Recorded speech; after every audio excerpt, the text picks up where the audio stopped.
No hay problema. Todas mis charlas comienzan así. Ahora estoy iniciando.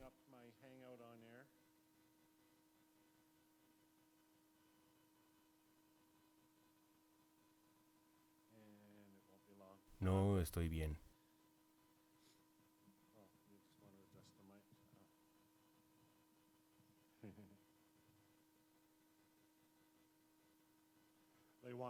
Quieren más sonido. Está bien, ya casi llegamos.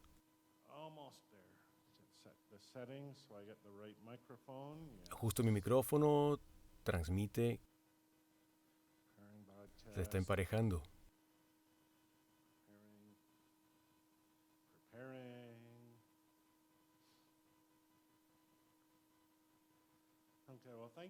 Muchas gracias por venir a verme hoy y oírme hoy. Se los agradezco mucho. Entiendo a los expositores de ayer cuando dijeron que no podían ver bien al público.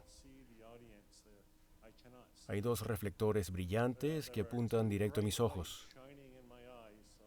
O estoy en el escenario o estoy teniendo una revelación. Quizás las dos. Bien, ya estoy transmitiendo públicamente en YouTube. Desde Caracas, Venezuela, quisiera darles la bienvenida a mi presentación de hoy. Se titula Aprendizaje libre y la riqueza de las naciones. Ayer dieron presentaciones desafiantes, presentaciones que a mí me hicieron pensar y que seguro los hicieron pensar a ustedes.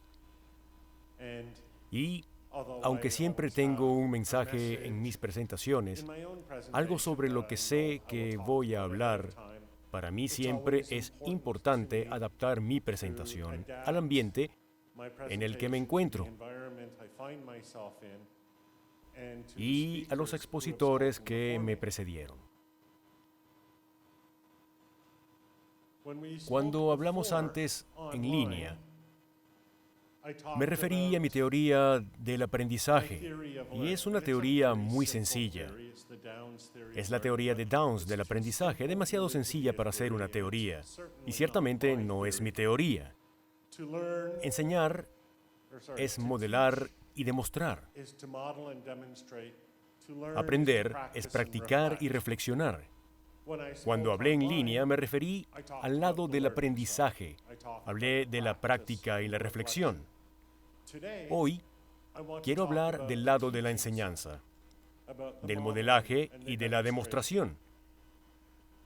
Así que esta presentación tiene dos grandes partes.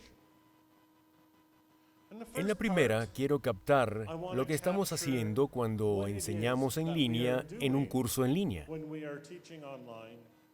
Al menos en los MOOCs, tal como los he diseñado y como mis colegas los han diseñado.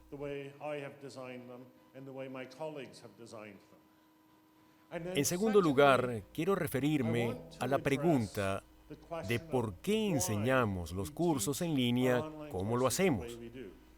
Y así espero responder a la discusión tan enriquecedora que se dio aquí ayer.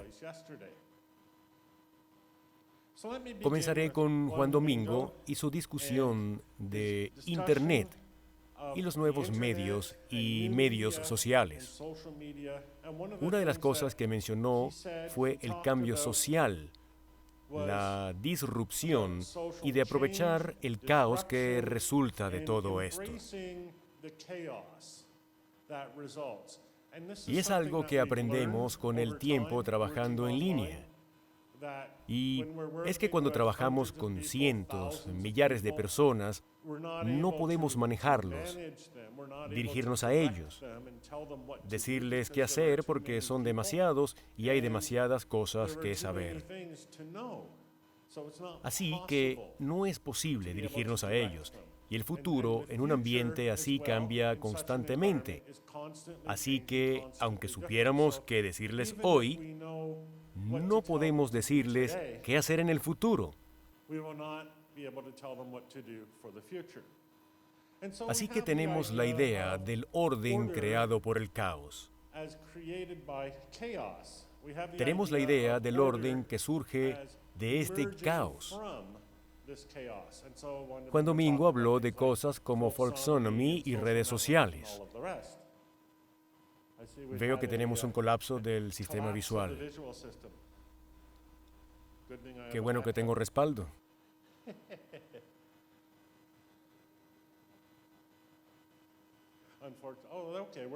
Bien, ya volvimos. Eso estuvo bien. Ustedes también deben tener un respaldo. ¿Qué significa todo esto? ¿Qué nos dice sobre cómo enseñamos y cómo aprendemos?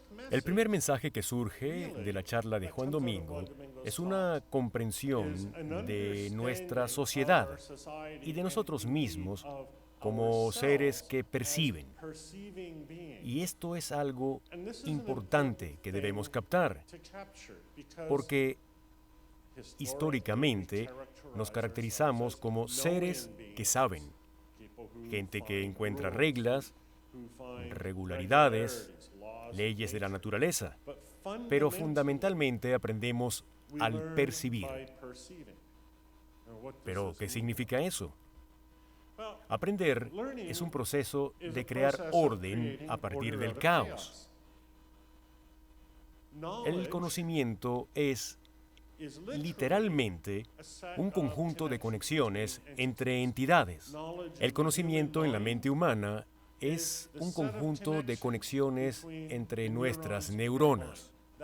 Ese conjunto de conexiones es literalmente lo que sabemos. El conocimiento en una sociedad es lo mismo. Es el conjunto de conexiones entre los individuos, los conceptos que ellos crean, los artefactos que construyen y las culturas que crean.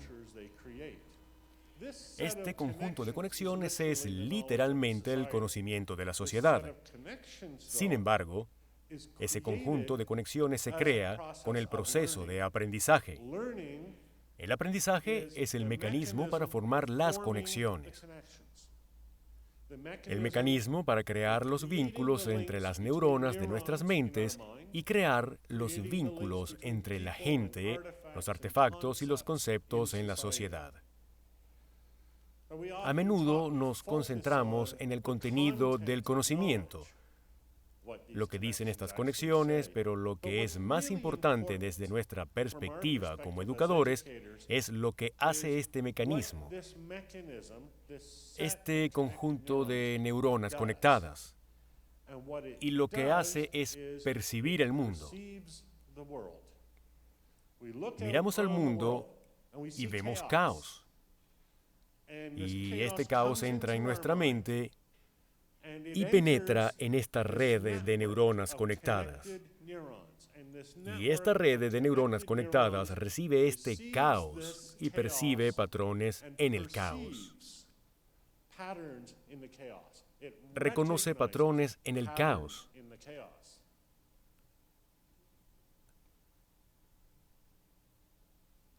Ahora bien,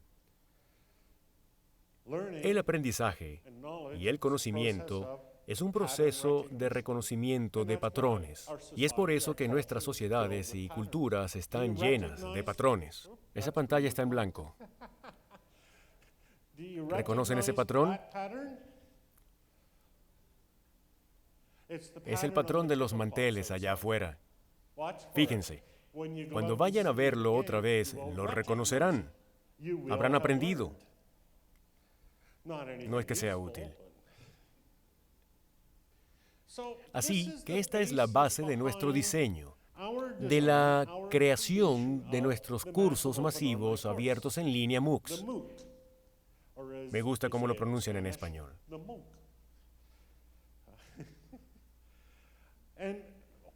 Un MOOC, un curso masivo abierto en línea, es para nosotros, no para Coursera, no para Udacity, no para Sugramitra, ni para edX, sino para nosotros, un curso masivo abierto en línea es un conjunto de conexiones entre gente, artefactos y recursos entre conceptos e ideas. En resumen, es una cultura. En resumen, es un idioma. ¿Qué es un MOOC? Soy muy delicado con estos puntos.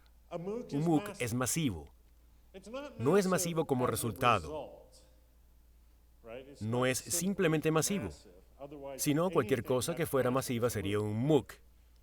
Un canal de televisión sería un MOOC. La radio, me encanta la radio, pero una radio sería un MOOC. Pero eso no lo hace en un curso. Un curso requiere interacción y conectividad. Requiere esos vínculos. Y no los tenemos en televisión y radio.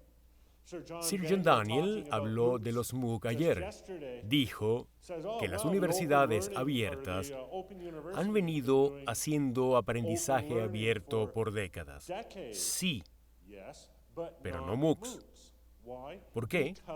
Porque carecen de conectividad. Los MOOCs deben ser abiertos. Abiertos implica gratis, sin costo. Y hay muchas razones para eso. A eso me referiré en la segunda parte de la charla. Y también significa libre, que la gente pueda ir y venir, que la gente tenga libertad dentro del MOOC. Los recursos y materiales en el MOOC son libres. Se pueden mover. No están estáticos en una ubicación específica.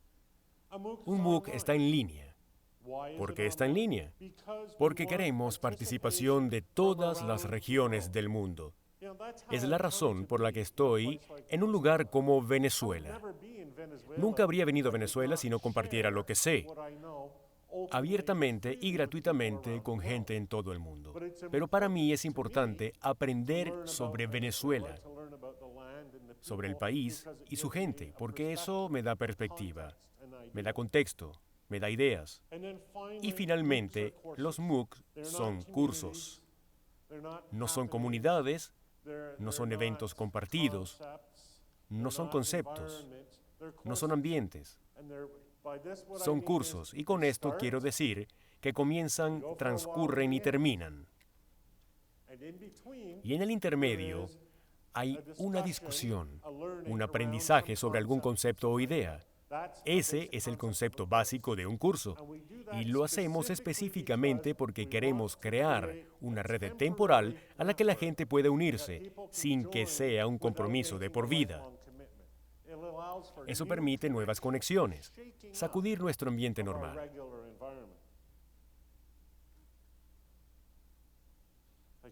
Lo tengo aquí, pero aquí no. Pueden ver los diagramas de los MOOCs.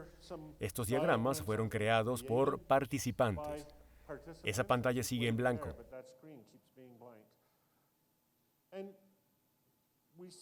Vemos patrones en estas conexiones, y esto es lo que participantes en nuestros MOOCs han hecho. Crearon un pato y no sé qué es el otro, una vaca. Pero vemos cómo las redes de conexiones crean patrones que reconocemos. Son patrones reconocibles. Y así tenemos la definición del MOOC como curso masivo abierto en línea. Y a lo largo de los años, George Siemens y yo, Dave Cormier, Rita Cobb y otros hemos creado MOOCs. Nuestro primer MOOC fue Conectivismo y Conocimiento Conectivo, CCK08. Lo creamos en 2008 George Siemens y yo. Luego David Cormier se nos unió y nos ayudó mucho. Y ofrecimos ese curso 4 veces en los siguientes 5 años. Ofrecimos otros cursos, por ejemplo, Ambientes Personales de Aprendizaje, Conocimiento y Redes, el PLENC 2010. Ofrecimos un curso de 30 semanas sobre el cambio. Con Rita Cobb ofrecí un curso titulado Literalidades Críticas. Este año pasado, con la Universidad Athabasca, Chronicle of Higher Education, la Fundación Gates, Ofrecimos un curso sobre los futuros de la educación superior. Todos fueron MOOCs. Todos fueron ejemplos de aprendizaje, en tanto crear un conjunto de conexiones entre personas, recursos, conceptos e ideas. No hay duda de que han oído de muchos otros MOOCs. Han visto los MOOCs creados por Coursera, los creados por Udacity, edX y muchos otros MOOCs.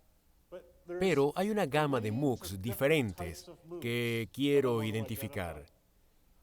De un lado tenemos los MOOCs basados en la idea de red. Es el tipo de MOOC que creamos George y yo. La idea de conectar gente, ideas y cosas. Cursos como el CCAK y otros más. Los MOOCs que ofrece Coursera, Udacity y los otros se basan en contenido. Ellos hacen que la gente acuda a ellos. Y la gente va al MOOC de Coursera y de Udacity y allí aprenden sobre un tema. Y el MOOC los lleva a lo largo del material y les da tareas y les muestra videos cortos. Es algo así como el MOOC, como una red de difusión. El MOOC como una televisora. Y no hay interactividad. De hecho, con los cursos de Coursera, lo que se observa es que la gente crea sus propias comunidades aparte, completamente separadas del curso, porque en verdad quieren esta interactividad. En el centro se encuentran MOOCs híbridos. Por ejemplo, DS-106, creado por Jim Broom y apoyado por gente como Alan Levine y otros. Y es un MOOC basado en la idea de tarea, en la idea de crear y hacer cosas. Sí incluye una red, pero también es basado en contenido. Es algo abierto, pero también no abierto. Así que no es un MOOC de la forma que he descrito, aunque sí incorpora muchos aspectos interesantes del MOOC, tal como lo describo. Así que aquí tenemos cómo luce un MOOC. De nuevo, fue así como desarrollamos el MOOC conectivista. Como pueden ver, la estructura del curso, y esta es la estructura del curso, luce como una red. No le damos a la gente una cosa, luego otra, etcétera, para que estudien y aprendan. En lugar de eso, cuando la gente entra al curso, no hay una ruta predefinida que deben seguir. Ellos pueden escoger la suya. Es gracioso, el MOOC por un lado es aprendizaje masivo, abierto y en línea. Pero por otro lado, por la forma en que fue diseñado, también es la forma más personal de aprendizaje. Cada persona experimenta algo distinto en el mismo curso. Es un elemento muy importante del MOOC. No hacemos que todos estudien lo mismo. La gente mira cosas distintas según sus intereses y capacidades. ¿Por qué hacemos esto? Crear un MOOC es como crear una red. Cuando creamos una red, no queremos crear contenido centralizado que todos deben seguir. En vez de eso, tenemos una amplia gama de contenido. Y lo que buscamos, como instructores, como maestros, es la creación de los vínculos entre los distintos elementos del curso. La relación entre las actividades, las ideas, los artefactos y los recursos. Queremos que la gente trace conexiones. Queremos trazar conexiones nosotros mismos. Y cada persona que participa en el curso crea un conjunto distinto de conexiones. Y luego el curso como un todo es la totalidad del conjunto de conexiones creado por los participantes. Un MOOC entonces no es algo creado por un maestro o un instructor, sino algo creado por todos nosotros. El instructor es un participante en el MOOC con cierto papel del que hablaremos.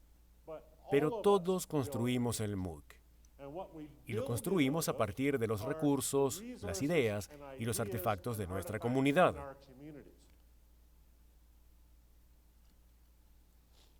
Entonces, como instructor, al diseñar un MOOC, armamos varios componentes primarios del curso.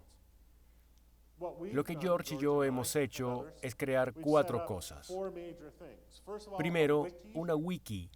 Y hay muchos lugares donde se puede acceder a wikis gratuitas en línea. Y esto fue lo que hicimos porque nunca tuvimos dinero.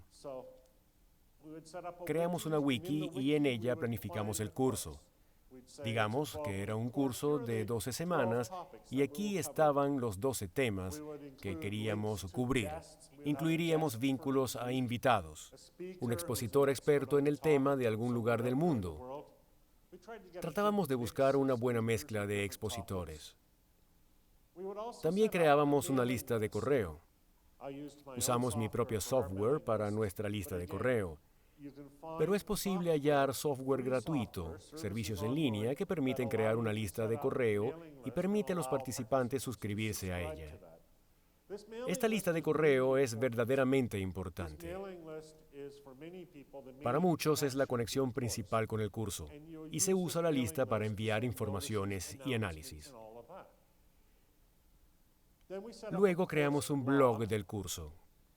El blog es un lugar para que George y yo reflexionáramos. No es algo que rellenamos de contenido a priori. Es algo que creábamos día a día, semana a semana, a medida que avanzaba el curso. Y en él nosotros reflexionábamos sobre nuestro propio aprendizaje. Lo importante del blog era que nosotros mismos demostrábamos o modelábamos cómo nosotros mismos estábamos aprendiendo en el curso. Y finalmente, creamos un ambiente para nuestros invitados, para nuestra interacción en línea. Creamos video sincronizado. Generalmente usábamos un producto comercial llamado Illuminate, pero hay otros gratuitos. Yo en este momento, estando aquí, estoy creando uno. Creé un Hangout de Google, así que hay gente viéndonos en mi Hangout de Google y está siendo transmitido en YouTube. Y esta es una forma de tener un ambiente de audio y video en el que la gente pueda tener una conversación, mostrar ideas o, en este caso, presentar una ponencia. Generalmente no es buena idea solo presentar una ponencia. Si piensan en la radio y la televisión tal como las conocen, quieren algo interactivo, una conversación. Si hay algún periodista de radio en el público, sabe exactamente a lo que me refiero. No hay nada más aburrido que 60 minutos con la misma persona hablando. Uno quiere variedad. Quizá un poco de música, conversación, preguntas y respuestas. Gente que visite, etc.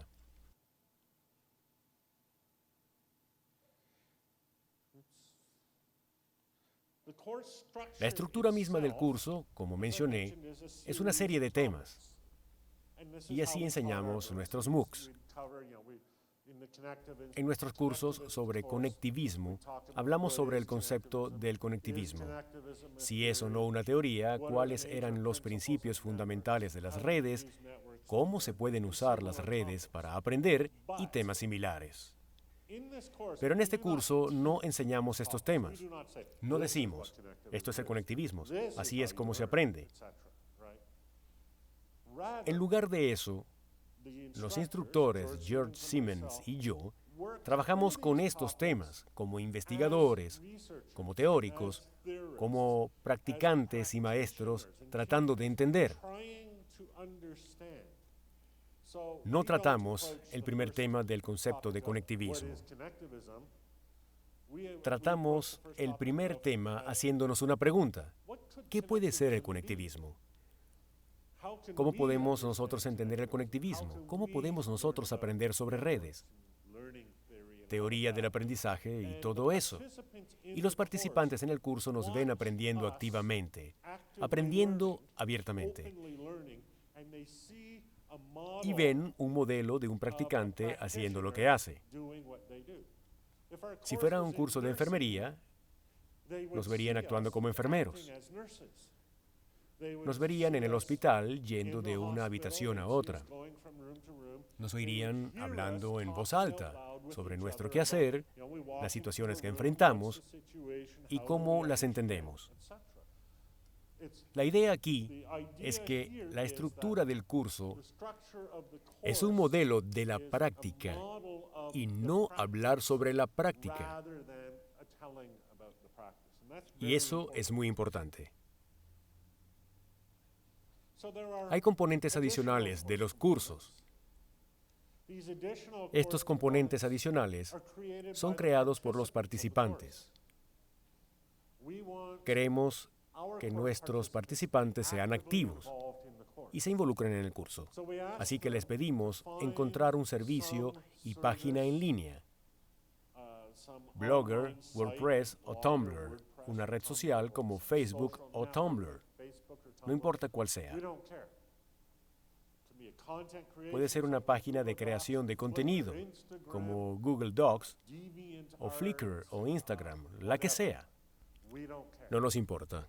Ustedes, los que aprenden, escogen dónde aprender. Ustedes escogen la tecnología en la que aprenderán. Lo que sí pedimos es que nos digan cuál es. Ni siquiera tienen que hacerlo, pero sería una cortesía. Luego, lo que hacemos es crear una agregación. Creamos un mecanismo donde podemos vincular todas estas cosas que los participantes crean, blogs, WordPress, etc. Y los conectamos, típicamente usando un agregador RSS o un sitio como IFTT.com. Quizá usemos Facebook o Twitter. Son formas importantes para agregar. Todos estos métodos combinados, no hay una sola forma correcta. Son muchas las formas de conectar recursos en línea. Buscamos las buenas y también las económicas, porque de nuevo no tenemos dinero. Y luego nos lanzamos al proceso del MOOC. Cada semana introducimos un nuevo tema. Damos los recursos y los participantes comienzan a compartir esos recursos. Y comenzamos a hablar de estos recursos. Creamos vínculos con ellos. Los comparamos entre sí. Los criticamos. Ponemos apodos a los instructores. No hacemos eso. Tenemos conversaciones e interacciones sobre los recursos. Y a lo largo de la semana tenemos un debate con un invitado experto. Y si volvemos al ejemplo del curso de enfermería, tendríamos una enfermera experta, alguien que enseñe enfermería en una universidad o que tenga unos 25 años de experiencia como enfermera. Y los dos hablaríamos con ella o él y diríamos que estuvimos ayer en una habitación y vimos cosas. Y la experta diría, sí, vieron tal cosa, pero debieron reconocer esto otro, porque, mire. Y se me acabó el ejemplo porque no sé de enfermería. Es difícil de decir lo que habría que reconocer. Pero la idea aquí es que entramos en una discusión sobre el tema con un experto. Y lo importante no es el contenido. Lo importante es la dinámica de la interacción, lo que nos parece importante, lo que nos parece el estándar de la verdad, lo que nos parece relevante, lo que hallamos inútil, ese tipo de cosas. Y no son el contenido de la conversación. Son los patrones que reconocemos en la conversación a medida que hablamos. Porque la conversación es como una gran red y no es algo a ser memorizado. Es algo que vemos en lo que participamos, en lo que nos sumergimos y percibimos.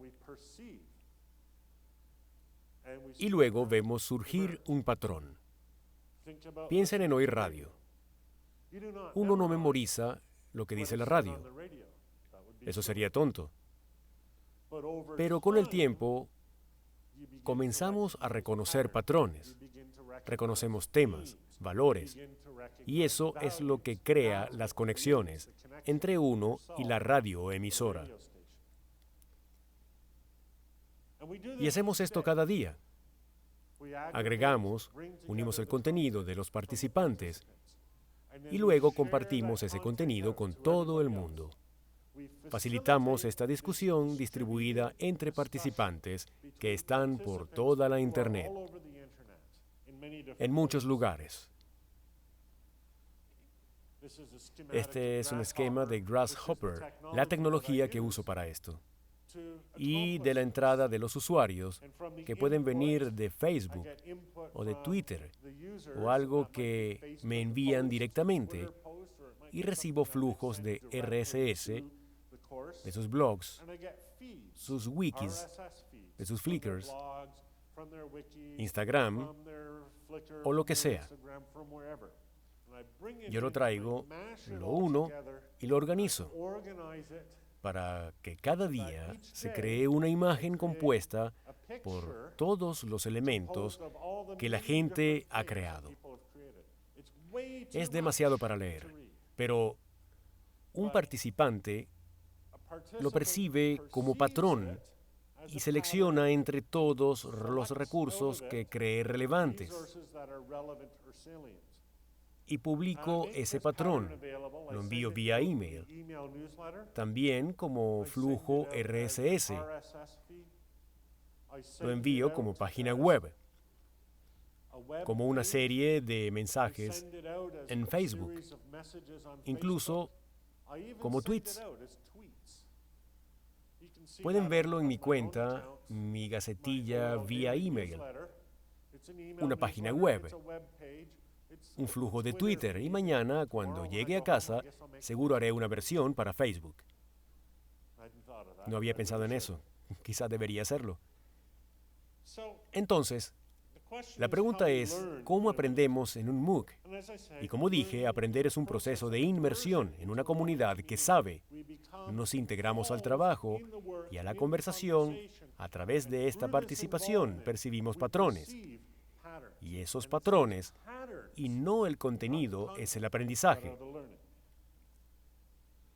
Aprender es un proceso de reconocer estos patrones, reconocerlos, percibirlos y luego hacer crecer nuestra propia red neural, nuestra mente, nosotros, para convertirnos en una de esas personas. Si volvemos a la enfermera, no se trata de aprender la teoría, las destrezas y las prácticas. Si le preguntan a una enfermera cuál fue el proceso, les dirá que fue el proceso de convertirse en enfermera. Disculpen. Fue un proceso de ser el mismo tipo de persona que son las otras enfermeras. No exactamente igual, todos son distintos. Pero sí el mismo tipo de persona. Una persona que ve el mundo de la misma forma, que usa más o menos el mismo idioma, que responde y actúa casi de la misma manera. Y ahora preguntamos, y esta es la encrucijada, ¿por qué? ¿Qué tipo de comunidad es la que reconocemos, de la que aprendemos, en la que nos sumergimos y en la que crecemos? ¿Qué es? ¿Cómo se forma? ¿Cuánto vale? ¿Queremos ser enfermeros? ¿Alguien se despierta una mañana queriendo ser enfermera? ¿O se despierta en la mañana queriendo ser uno de esos obreros que cava en la arena? Saben, esa era mi ambición. Ayer oímos sobre la idea de que quiero que mi hijo sea médico para que no tenga que trabajar como yo. No se trata de tener que trabajar o no, sino de lo que es una persona o en lo que se ha convertido. ¿Este es un trabajo inútil? Claramente no. Es muy útil. No tendríamos este edificio sin alguien que cavara así.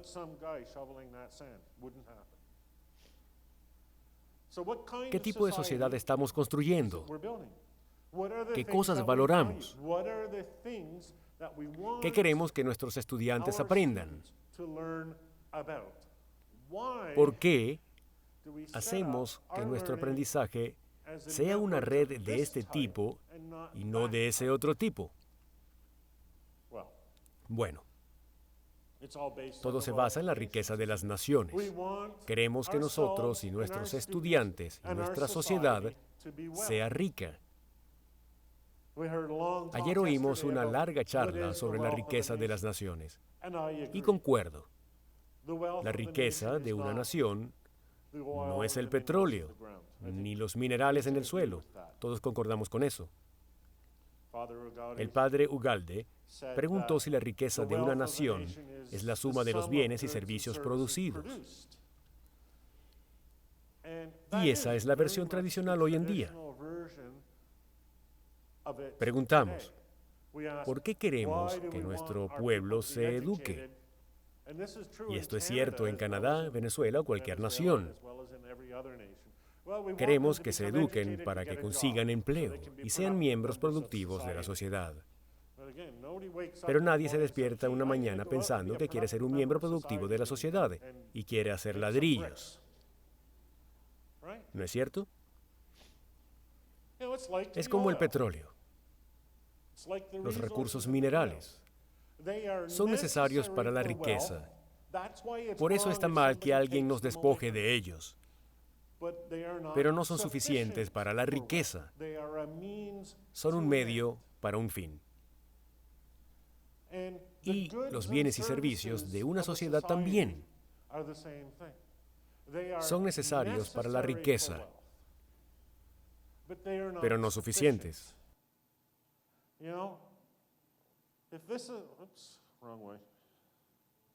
Si esto es todo lo que valoramos, es una sociedad vacía. Los bienes y servicios son necesarios, pero no suficientes. Y eso nos deja con la pregunta: si hacemos más que tratar de lograr que la gente trabaje más en nuestra educación, ¿qué es lo que tratamos de hacer? ¿Cuáles son los resultados de la sociedad? Estamos orientados a resultados, ¿no? Queremos resultados de aprendizaje, de trabajo, productividad. ¿Cuáles son los resultados? Distintas sociedades tienen resultados característicos. Estados Unidos, vida, libertad y la búsqueda de la felicidad. Suena tan estadounidense, ¿no? Canadá, paz, orden y buen gobierno. Lo dice nuestra Constitución. ¿Y suena a Canadá? Francia, libertad, igualdad, fraternidad.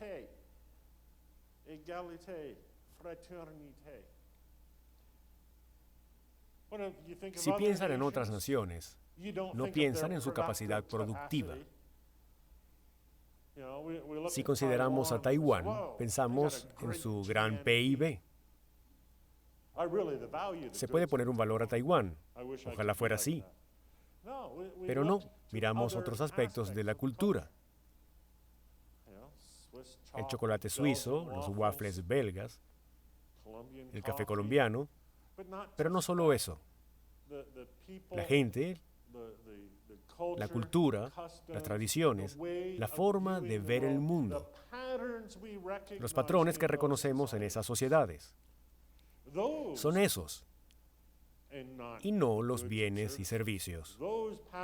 Esos patrones, esas formas de ser, son la riqueza de esas sociedades.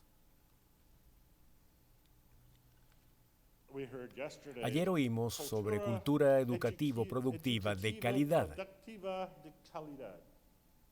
Hasta allí llega mi español. Pero, si nos definimos como consumidores y productores, es todo lo que llegaremos a ser. Si la motivación para el trabajo y el aprendizaje es solo la producción y el consumo, nunca aspiraremos a más. Uno lee sobre las generaciones perdidas. Ayer hablamos sobre las generaciones perdidas, de F. Scott Fitzgerald, o Ernest Hemingway con The Sun Also Rises, Jack Kerouac, On the Road, J.D. Salinger con Capture in the Rye. Todas son historias sobre gente que vivió en países ricos, de abundancia, pero estaban perdidos. Y no estaban perdidos por no producir bienes y servicios. Estaban perdidos por no tener dirección. No percibían patrones en su existencia. No comprendían su papel y lugar en la sociedad. Esa es una pérdida mayor que la de un bien o servicio. Ahora, pensemos en el conocimiento y el aprendizaje. Pensemos en las destrezas desarrolladas y la adquisición de conocimiento. Necesitamos esas cosas. Necesitamos destrezas, conocimiento, pero tal como el petróleo en el subsuelo, como los bienes en la fábrica, el contenido y el conocimiento son necesarios para que una persona se convierta en educada, pero no son suficientes. Son el contenido, las señales enviadas entre las personas en la red, las personas en la sociedad. Son como las señales enviadas de una neurona a otra. Pero ese no es el conocimiento. El conocimiento es lo que surge de la totalidad. El conocimiento, el contenido y las destrezas son los medios con los que logramos nuestras metas en la vida, pero no son los fines como tales. Un médico no dice, quiero poder ser capaz de hacer una incisión con mayor precisión que todos los demás. Eso no es lo que motiva a un médico. Un médico dice, quiero salvar vidas. ¿Por qué? Porque vale la pena salvar esa vida. Las incisiones, las operaciones, las medicinas son medios. Está mal si alguien nos las quita, pero no es la razón por la que la persona quiere ser médico. Si nos concentramos en el contenido y conocimiento como la fuente de riqueza, nos convertiremos en poco más que productores y consumidores de contenido, una generación perdida de educadores. Y aprender es más que eso. Piensen en cómo evaluamos el aprendizaje. Evaluamos el aprendizaje dando a la gente una tarea. Se aprueba la tarea si se tiene la respuesta correcta. ¿Quedarían satisfechos si su médico les diera las respuestas correctas y nada más? Probablemente no. La forma en que en verdad evaluamos el aprendizaje, piensen en esto, piensen en el debate sobre las profesiones en la sociedad venezolana que oímos ayer. ¿Cómo evaluamos en verdad a una persona? Para saber si han aprendido, vemos cómo se desempeñan en la red, cómo interactúan en la red. ¿Pueden hacer cosas? Si es un médico, ¿puede curar a un paciente?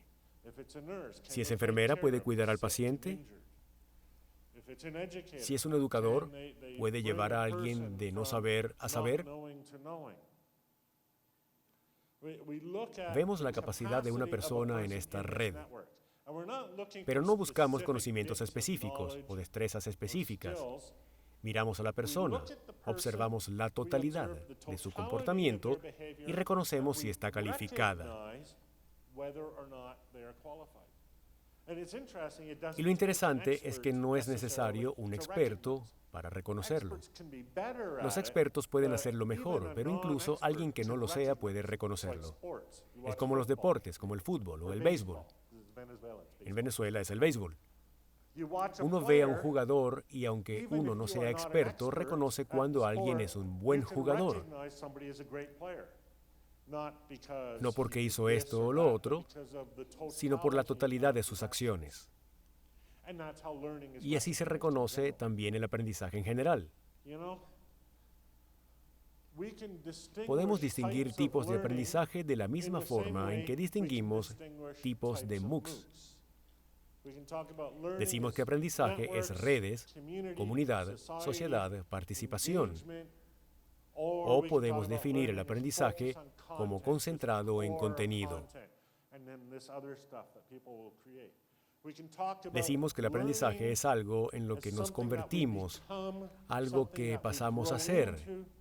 O aprendizaje como mercancía, algo que se compra y se vende, algo que se produce y se consume.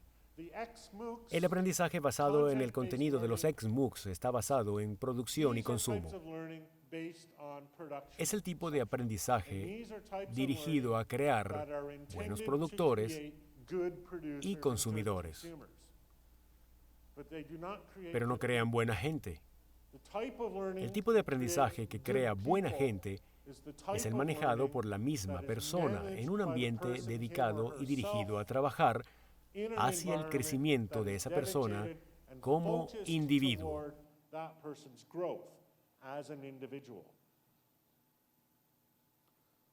Por eso el aprendizaje abierto y la educación abierta es tan importante. No es porque queramos tener acceso gratuito a las cosas. No es que queramos que el gobierno nos dé el aprendizaje gratuito y nosotros solo lo recibamos. Porque eso es aprendizaje como consumo y producción. Es porque nuestro contenido de aprendizaje, nuestro contenido educativo, son, de hecho, las palabras y oraciones que usamos para comunicarnos. Y no es que valoremos una palabra más porque tengamos que pagarla. De hecho, una palabra se hace difícil de usar o casi imposible de usar si tenemos que pagar por ella. Para que las palabras y oraciones creen conversaciones, deben ser gratuitas. Si no, las conversaciones no serían posibles. Si no, el crecimiento y el desarrollo no serían posibles. Una vez oí una presentación titulada Hablando en lolcats. Los lolcats son fotos de gatos con leyendas cómicas. Están por toda la internet. La primera era la foto de un gato que decía, I can have cheeseburger. Es tonto. Pero la gente se enviaba esta foto unos a otros y enviaron tantas. No importó el contenido de la foto, sino el acto de enviárselas unos a otros. Fue como tener una conversación con fotos. Y así es el aprendizaje. No importa el contenido de esos recursos compartidos en el MOOC, es la acción de enviar esos contenidos y trabajar con ellos, jugar con ellos, experimentarlos, sumergirse en ellos.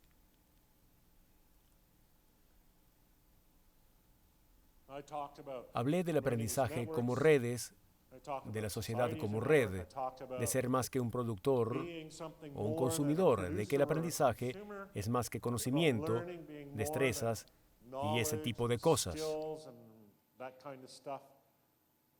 Pero entonces, ¿qué necesito? ¿Cuáles son las medidas o indicadores prácticos y concretos que podemos usar para determinar la efectividad del aprendizaje, su calidad y el valor o la riqueza en la sociedad? Esto lo llamo la condición semántica. La condición semántica es la propiedad de las redes de aportar significado a nuestras vidas. Y he identificado 4 grandes elementos. Autonomía, la capacidad de tomar nuestras decisiones, de hallar nuestro propio camino.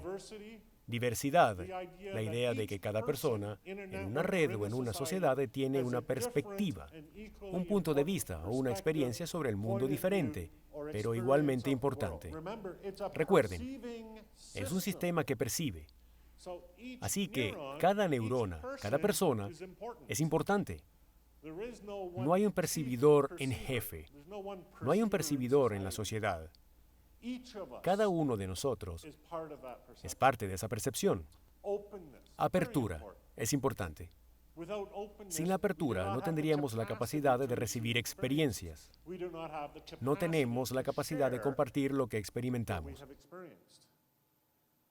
En una red, la apertura se caracteriza por el hecho de que la gente puede entrar y salir de la red. En una clase, se caracteriza por el hecho de que la gente puede entrar y salir de la red gratuitamente, sin dar una dirección de correo. Y finalmente, interactividad. Y es la idea de que el conocimiento del curso, el conocimiento de la persona, el conocimiento de la sociedad es creado como consecuencia de esas interacciones. Y no es el contenido de esas interacciones, sino más bien los patrones que surgen de esas interacciones y pueden ser reconocidos. Esos son los principios de una red efectiva. Esos son los principios de una sociedad efectiva. Y por ello, son los principios que seguimos al diseñar un MOOC. De hecho, el MOOC es solo una herramienta. Estos son los principios que yo sigo, los que cumplo como educador, como maestro. Olviden la herramienta por un momento, no importa cuál sea la herramienta. Cuando funciono apropiadamente como educador, soy alguien que promueve la autonomía. Soy alguien que acepta la diversidad. Soy alguien que está abierto a nuevas experiencias, que está dispuesto a compartir. Soy alguien que valora las conversaciones como experiencia de aprendizaje y no el contenido. El objetivo del aprendizaje no es la adquisición, no es ser consumidor o productor. El objetivo del aprendizaje es el crecimiento.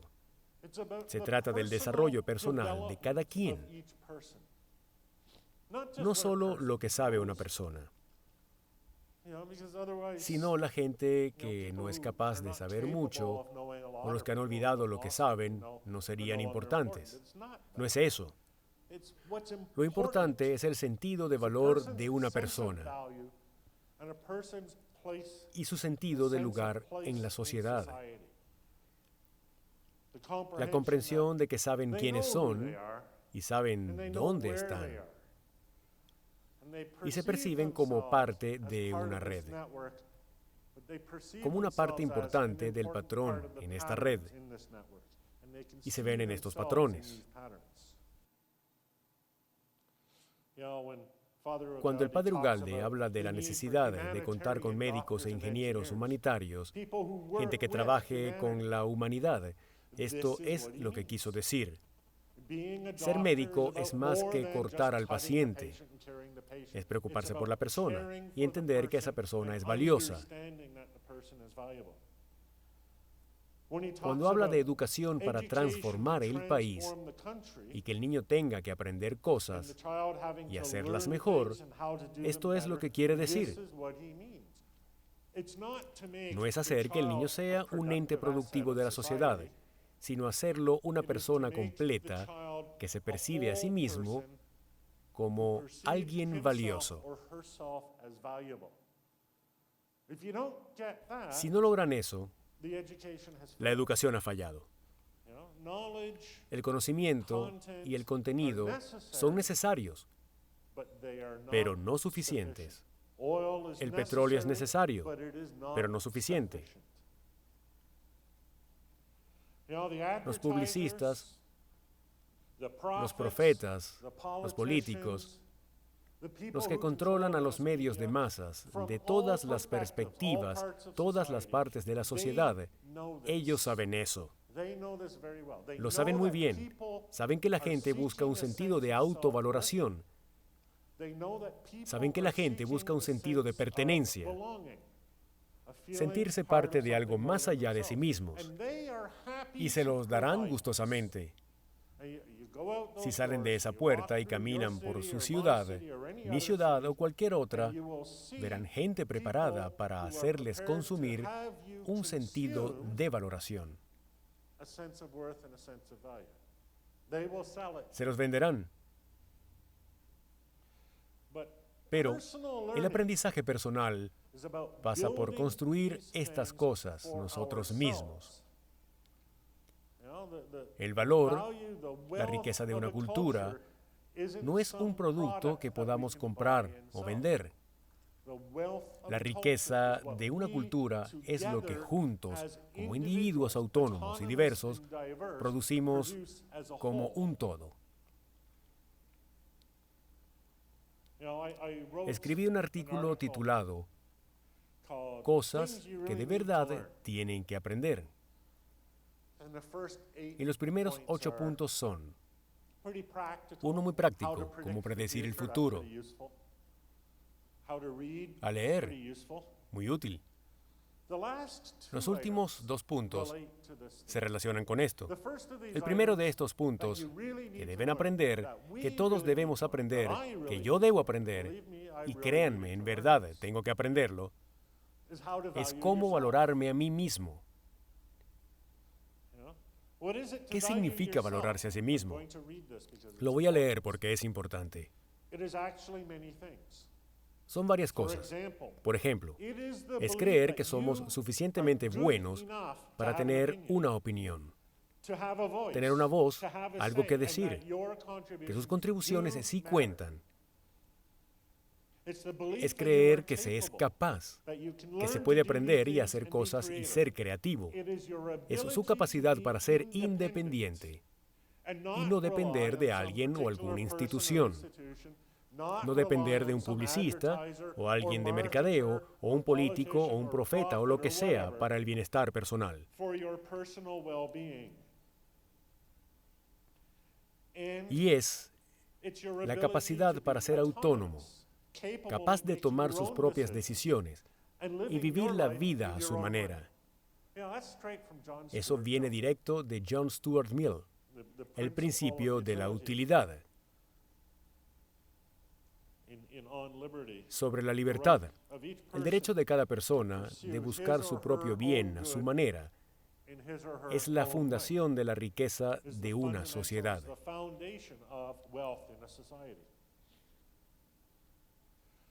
El otro principio en mi artículo es cómo vivir significativamente. Vivir significativamente es una combinación de varias cosas. En un sentido, es nuestra dedicación a un propósito. Y también un sentido de apreciación del aquí y el ahora. La conciencia de que esto aquí y ahora es justo donde quieren estar. Si no quisieran estar aquí, estarían en otra parte. Y finalmente, es la conciencia de que nuestro lugar en el mundo, nuestro significado, es algo que debemos crear nosotros mismos. Y eso nos lleva a la conclusión de esta charla. Algunos dicen, por fin.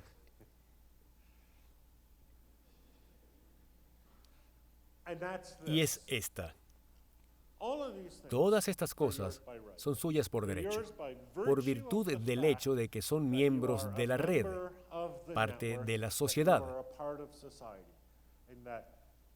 y que los humanos, tanto interna como externamente, creamos valor y significado a través de estos procesos de red.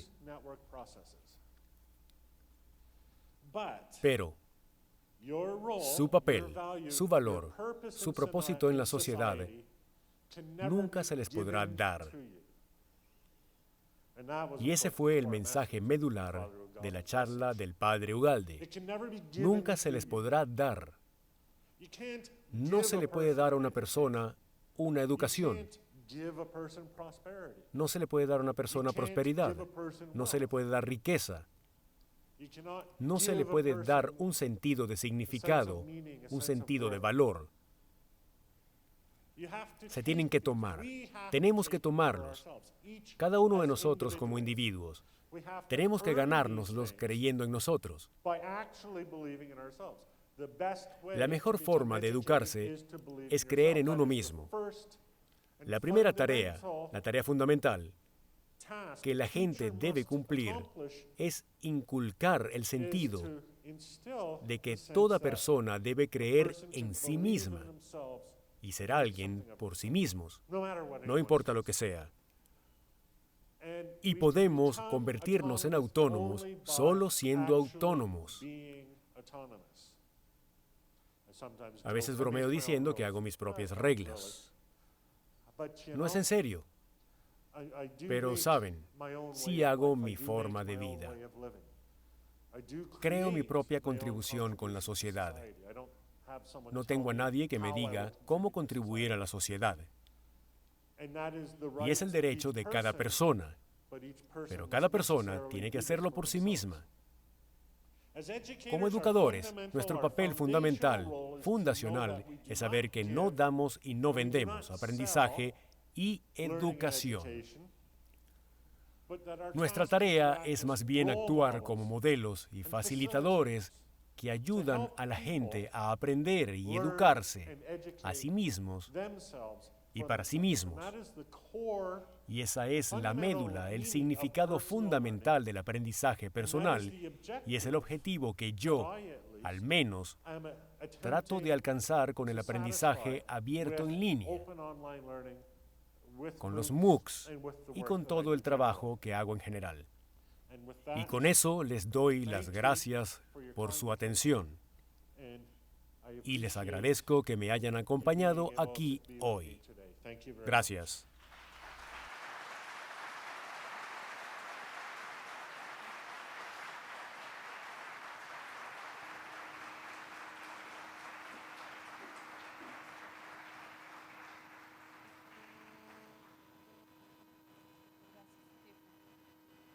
Muchísimas gracias, Stephen Downes, por su ponencia. Y la verdad que fíjense que encuentro algunas similitudes.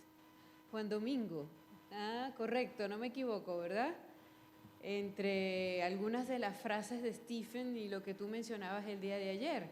Como por ejemplo, no el contenido, los patrones que reconocen en la conversación. Eso me llamó mucho la atención y tiene que ver con lo que tú decías el día de ayer. Por eso creo que la discusión que se va a generar dentro de un rato va a ser muy interesante, el debate. Y como que no va a ser debate nada. ¿Tú qué crees? Bueno, luego el aprendizaje es un proceso de reconocimiento de estos patrones, ¿verdad? Bueno, me parece muy interesante. Es lo que vamos a estar viendo en el debate más tarde, pero lo que sí quería era pedirles un poquito de paciencia. Hay un problema técnico acá para la transmisión de un video y esto va a tener que solventarse en unos minutos, así que simplemente lo que les pido es que tengan un poquito de paciencia, esperemos unos 5 minuticos que se solvente que se solvente el problema técnico. Yo regreso acá y les digo cómo continuamos con todo lo que sigue de nuestro evento el día de hoy, de este 7º Encuentro Internacional de Fundación Telefónica de Educación. Ok, así que denme unos segunditos que ya vamos a solventar el pequeño problema técnico. Ok.